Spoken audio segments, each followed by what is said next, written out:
अब आप ये सोच रहे होंगे कि ओवैसी की जो नई नई पार्टी है वो बंगाल में सत्ता तो नहीं हासिल कर सकती, फिर उन्हें लेकर के इतनी हाय तौबा क्यों मच रही है। तो इसका जवाब आपको बंगाल के मुस्लिम फैक्टर पर गौर करने पर मिलेगा। तो चलिए आपको बताते हैं कि आखिर बंगाल में मुस्लिम फैक्टर जो है वो कितना अहम है और क्यों है। 2011 की स्थिति को देखिए। 2011 में मुस्लिम बाहुल्य 30 विधानसभा सीटों पर टीएमसी ने जीता था, लेकिन कांग्रेस 2011 में मुस्लिम बाहुल्य 16 विधानसभा सीटें जीती थी।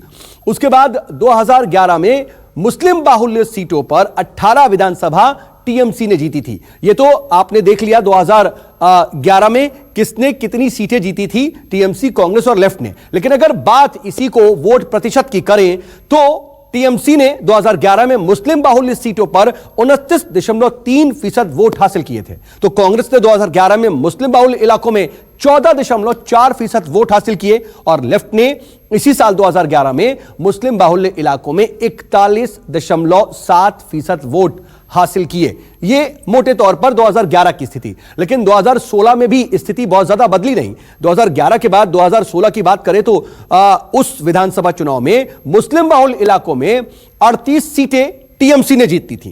कांग्रेस इस बार 2016 में मुस्लिम बाहुल्य इलाकों में 18 सीटों पर जीत दर्ज करने में कामयाब रही थी। लेफ्ट को थोड़ा नुकसान हुआ था। 2016 में मुस्लिम बाहुल्य इलाकों में लेफ्ट महज 8 सीटें जीत पाई थी, लेकिन मोटे तौर पर टीएमसी, कांग्रेस और लेफ्ट ही इन इलाकों में अपना वर्चस्व स्थापित करती थी। अगर इन सीटों पर जीत को प्रतिशत में देखें तो 2016 में मुस्लिम बाहुल्य क्षेत्रों में 41% वोट टीएमसी को हासिल हुए थे। तो कांग्रेस को 2016 में मुस्लिम बाहुल्य इलाकों में 19% वोट मिले थे, जबकि लेफ्ट को 2016 में मुस्लिम बाहुल्य इलाकों में 24% वोट हासिल हुए थे।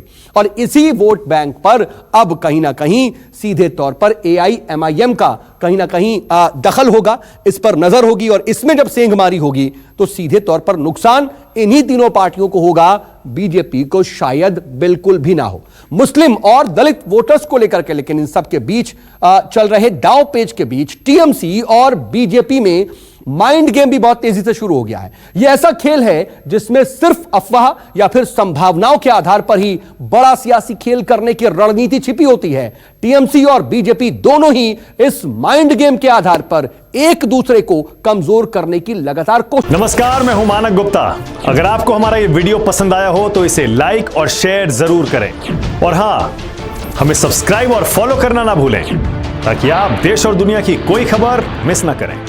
चाहे कोई ब्रेकिंग न्यूज हो या कोरोना वायरस से जुड़ी कोई भी अपडेट, पॉलिटिक्स हो या आपकी जेब से जुड़ी कोई खबर, इलेक्शन की कोई न्यूज हो, कोई कंट्रोवर्सी हो या फिर कोई वायरल वीडियो, सब कुछ मिलेगा न्यूज़ 24 पर। तो जुड़े रहिए हमारे साथ और देखते रहिए न्यूज़ 24।